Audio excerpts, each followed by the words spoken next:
dipersembahkan oleh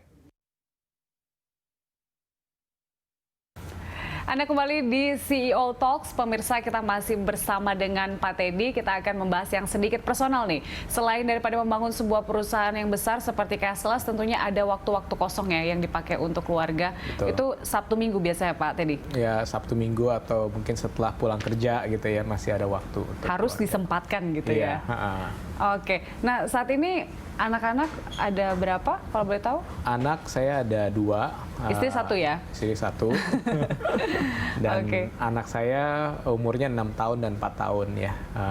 Satu udah SD, satu lagi masih di playgroup. Oke, jadi dengan anak-anak yang masih kecil kayak gitu gimana?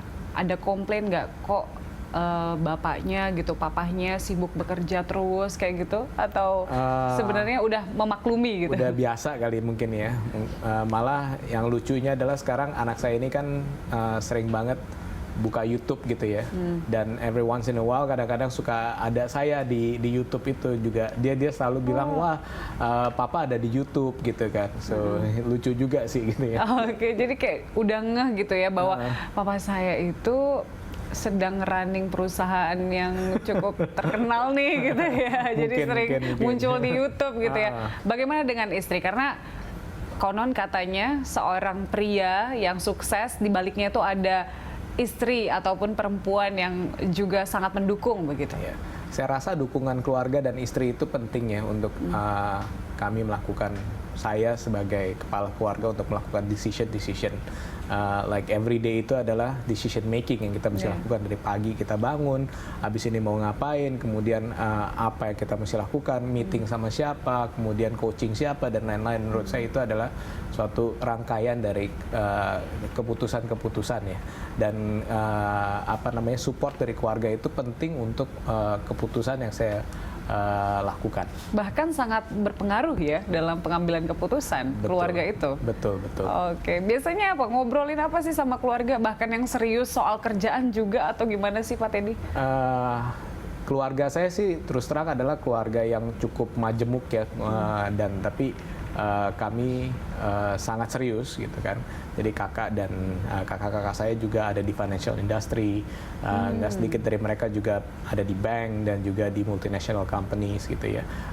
Jadi memang obrolan kita kadang-kadang suka agak serius ya, ngomongin tentang financial market, ngomongin tentang tren yang terjadi dan lain-lain gitu ya. Menarik ya. Nah kalau misalnya di waktu luang kayak gitu, hobi apa sih Pak Teddy yang biasa dilakukan? Hobi ya, kalau saya sih sekarang belakangan ini karena udah mulai berumur ya kan, jadi kita mesti jaga stamina. Olahraga ya? Olahraga jadinya, hobinya. Olahraga apa tuh Pak Teddy? Saya mulai pick up sepeda, berenang, dan juga lari gitu ya. Sebelumnya tadinya pertama kali lari. Dan kemudian kita kan ada teman-teman ya, komunitas lari, dan kemudian ada salah satu dari komunitas lari ini bilang ayo kita coba-coba triathlon yuk gitu kan. Jadi kita selain lari juga kita sepeda dan juga berenang gitu ya. Sempat ya Pak Teddy itu kelatihannya kapan? Karena kan kerja udah padat gitu, terus hobi juga harus serius loh triathlon. Iya. Yang penting adalah stamina sih sebenarnya, dan stamina itu bisa didapatkan ketika kita latihan. Nah justru latihan ini yang saya nggak cukup nih waktunya sebenarnya, terus terang. Makanya ketika kalau lagi kita ada event, ya saya salah satu yang paling belakang. Jadi kayak gitu. Kita ada waktu untuk melakukan latihan-latihan tersebut gitu. Oke, kalau mimpi-mimpi pribadi seorang Teddy T, kedepannya tuh apa sih Pak? Menurut saya ini kita tuh lagi membangun legacy ya. Ketika kita hidup itu tuh kita dikenal sebagai siapa sih kita gitu ya. Buat anak, buat tim kita, buat istri kita, buat keluarga kita. Nah itulah legacy tersebut yang sebenarnya kita lagi bangun selama hidup kita gitu loh. Dan itu kita akan dikenal sampai saatnya kita mungkin udah nggak di dunia ini lagi gitu ya. A good legacy itu yang mesti dibangun. Dan bermanfaat buat banyak orang. Begitu ya Pak Teddy ya? Pasti. Ada pesan nggak untuk masyarakat yang mungkin juga ingin memulai di bidang yang sama ataupun memulai bisnis baru, bahkan small business? Kalau menurut saya sih follow your passion ya and your callings, karena menurut saya setiap orang tuh pasti punya passionnya masing-masing. Kalau saya sih dari dulu memang passion saya is always been in technologies and finance, dan saya rasa saya salah satu orang yang beruntung yang bisa akhirnya menghidupi passion saya itu sendiri yang I convert it into become a business, and hopefully that business itu bisa membawa berkah bagi banyak orang gitu ya.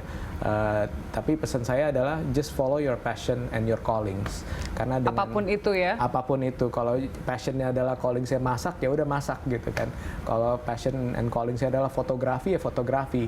Follow your passion, pasti ada jalan gitu untuk fulfill your passion sih. Tapi harus diiringi dengan kerja keras dong. Of course, kerja keras dan juga peluang-peluang dan juga berkat dari si pencipta gitu ya. Baik, Pak Teddy, terima kasih untuk informasi dan juga diskusi kita yang sangat luar biasa kali ini. Dan pemirsa, sampai di sini kebersamaan kita dalam CEO Talks. Mewakili seluruh tim yang bertugas, saya Julita Tlaumbanua undur diri. Terima kasih, sampai jumpa.